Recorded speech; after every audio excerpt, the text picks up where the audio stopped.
Boa noite a todos.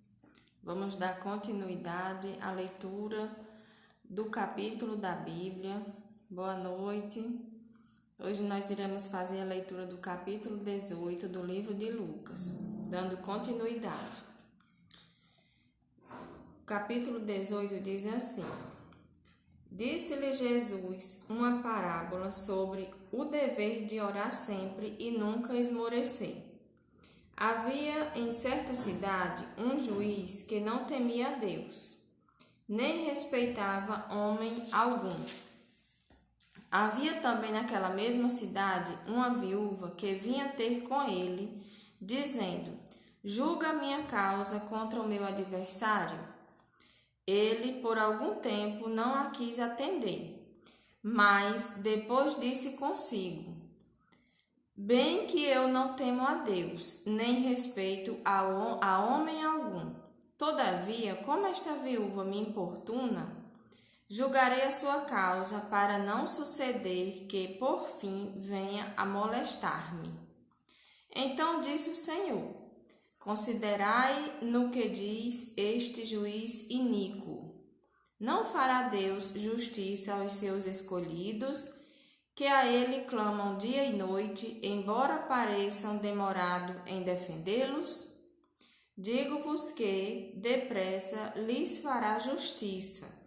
Contudo, quando vier o Filho do Homem, achará porventura fé na terra? Aqui, sobre essa primeira parte que nós lemos, Jesus fala sobre o poder da oração, né? Orar sempre e não desanimar.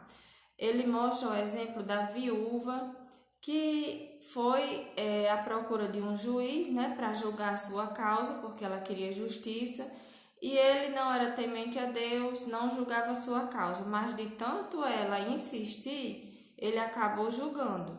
Então, trazendo para a nossa vida, nós podemos falar sobre a oração, que nós devemos orar e não desanimar, não desistir, orar constantemente. Jesus é um exemplo de homem que passou pela terra que orava constantemente. Ele tinha diariamente um particular com Deus, com o Pai, né? Porque Jesus também é Deus, mas ele tinha diariamente um particular com o Pai em oração. Então, aqui, trazendo para a nossa vida, que não devemos desistir e insistir. Se for da vontade de Deus, ele irá nos atender nosso pedido. O juiz, por conta da insistência da viúva, fez a justiça por ela. Quanto mais Deus, que é nosso Pai amado, né? Então, continuando. Propôs também esta parábola a alguns que confiavam em si mesmos, por se considerarem juntos e desprezam os outros. Por se considerarem justos e desprezam os outros. 2 homens subiram ao templo com o propósito de orar. Um era fariseu e o outro publicano.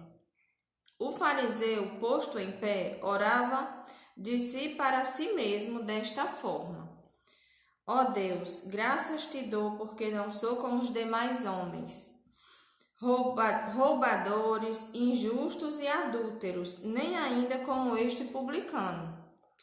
Eu jejuo 2 vezes por semana, dou o dízimo de tudo quanto ganho.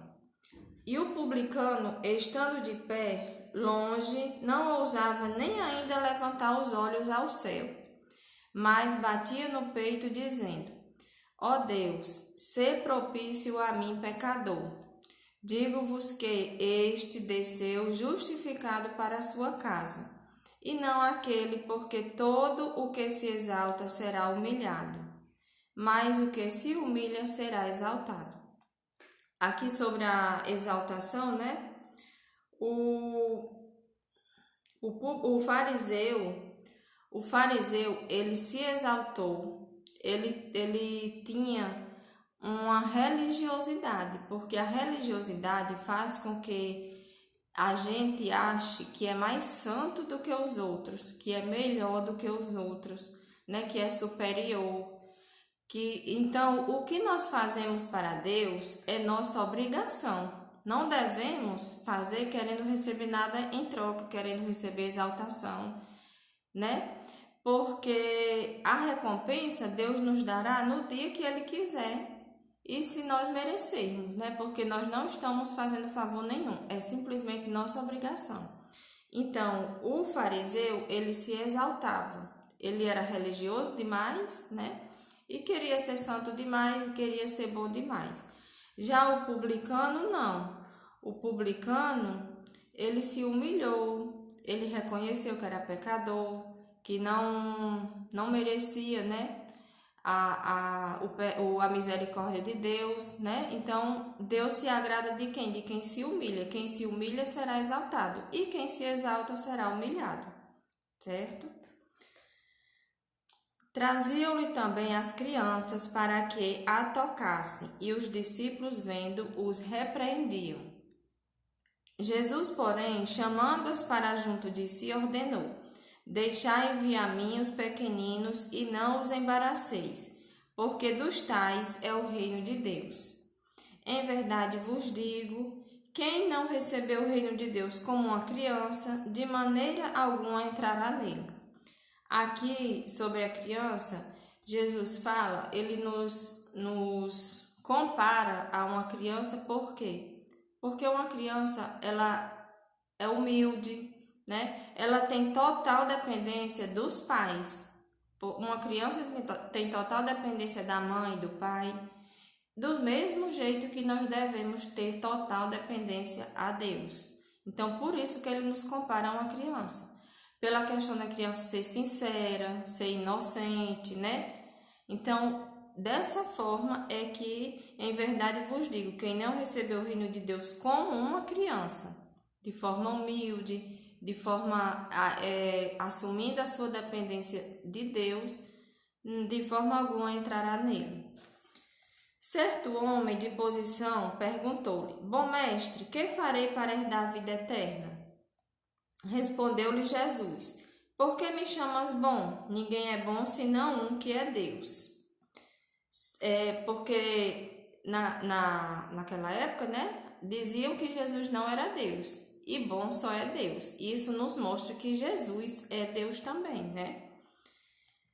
Sabes os mandamentos, não Aí Jesus respondeu para ele: Sabes os mandamentos: não adulterarás, não matarás, não furtarás, não dirás falso testemunho, honra teu pai e a tua mãe. Replicou ele: Tudo isso tenho observado desde a minha juventude. Ouvindo, Jesus disse-lhe: Uma coisa ainda te falta. Vende tudo o que tens, dá aos pobres e terás um tesouro nos céus. Depois vem e segue-me. Então, esse homem disse a Jesus que não roubava, não matava, né? Não dizia falso testemunho, honrava o pai e a mãe. Mas Jesus disse que faltava uma coisa para ele: vender tudo o que tinha e seguir a Jesus. E ouvindo ele estas palavras, ficou muito triste porque era riquíssimo e não seguiu a Jesus. Então, aqui sobre o dinheiro, né? O coração do jovem, ele sem roubar, sem matar, honrando pai e mãe, seguindo os mandamentos que ele seguia. Mas o coração dele estava voltado no dinheiro, né? O amor dele maior era o dinheiro, porque quando Jesus disse que ele vendesse o que tinha e o seguisse, ele ficou triste e saiu. Então, Jesus, ele queria provar o coração daquele jovem, né? Talvez, se ele tivesse dito: Mestre, eu vendo tudo para lhe seguir, talvez nem precisasse vender. Jesus estava provando aquele jovem, como fez com Abraão, quando pediu o seu filho, Isaque, para ser sacrificado, né? Que Abraão foi pela fé, foi sacrificar o filho e na hora Jesus não permitiu, né? Então, talvez até tivesse acontecido isso com esse homem aqui. Se ele fosse vender o que era dele, Jesus dissesse: Não, eu queria só saber a intenção do seu coração. Mas aí o que aconteceu? O jovem amava o dinheiro acima de qualquer coisa e foi sair de perto de Jesus. E Jesus, vendo assim triste, disse: Quão dificilmente entrarão no reino de Deus os que têm riquezas.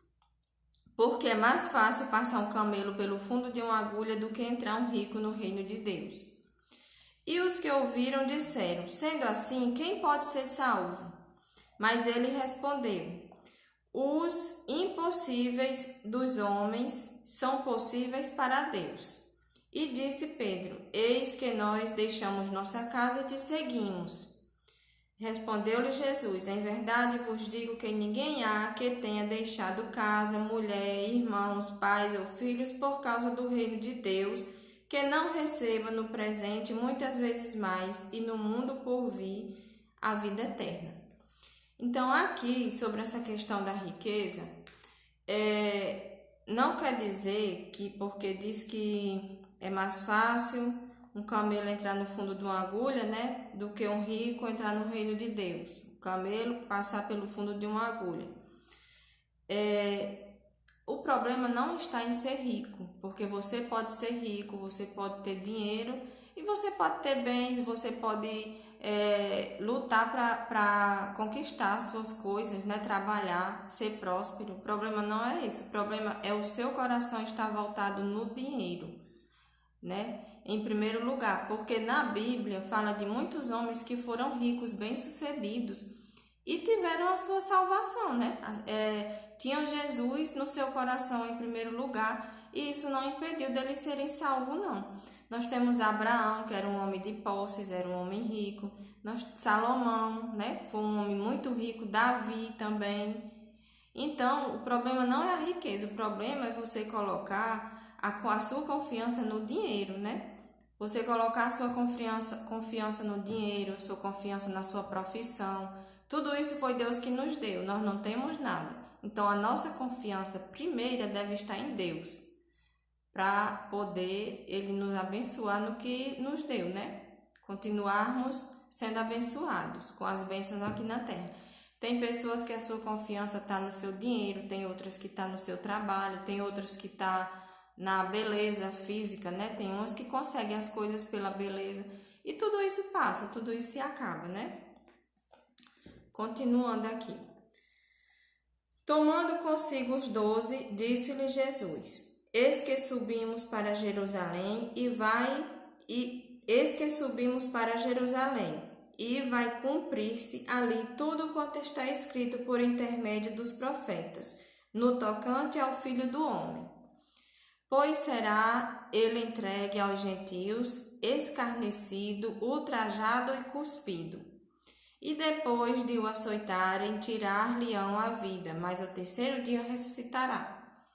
Eles, porém, nada compreenderam acerca destas coisas, e o sentido destas palavras eram-lhes encoberto, de sorte que não percebiam o que ele dizia.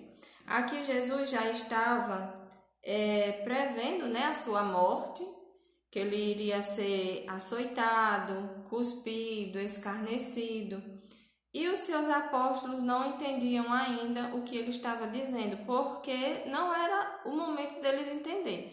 Eles passaram a compreender essas coisas que Jesus dizia, que seria morto e ao terceiro dia ressuscitaria, depois da morte e depois da ressurreição de Cristo. Foi que eles passaram a entender essas coisas, né? Porque Jesus dizia, mas ainda não era o momento deles compreenderem tudo isso. Aconteceu o quê? Ao aproximar-se ele de Jericó, estava um cego assentado à beira do caminho pedindo esmolas. E ouvindo o tropel da multidão que passava, perguntou o que era aquilo. Anunciaram-lhe que passava Jesus, o Nazareno. Então ele clamou: Jesus, filho de Davi, tem compaixão de mim.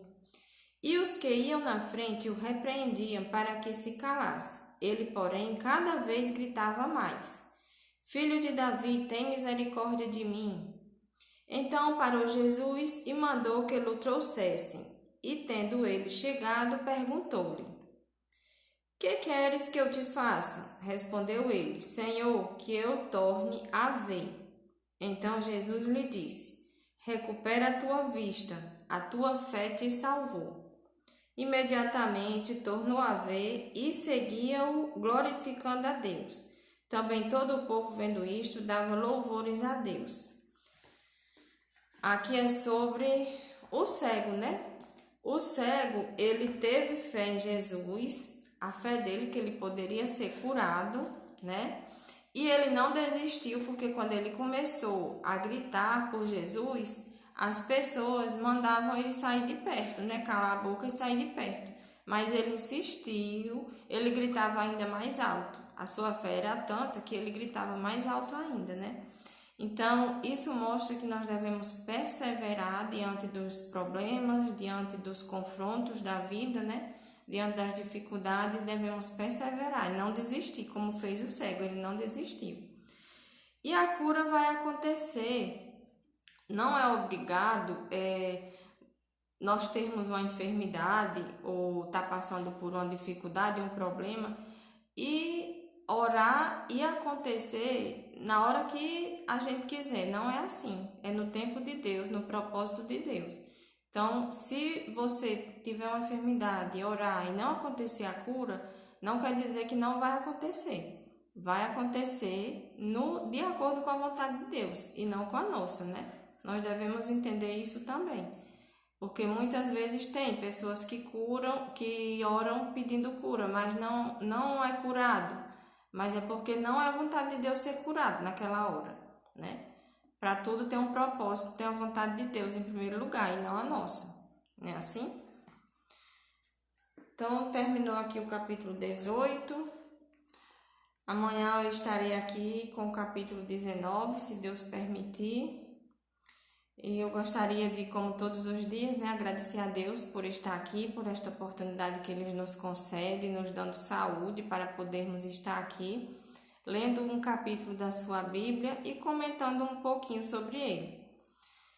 Espero que a mensagem de Deus, que não seja eu, mas o Espírito Santo de Deus, toque no coração de todos que estejam me ouvindo, para que possam ler a Bíblia todos os dias e tirar um momento para falar com Deus todos os dias, porque esse é o nosso alimento diário, tá certo? Sem esse relacionamento com Deus todos os dias, nós não conseguimos viver, superar as dificuldades desse mundo, que é um mundo bem difícil, né?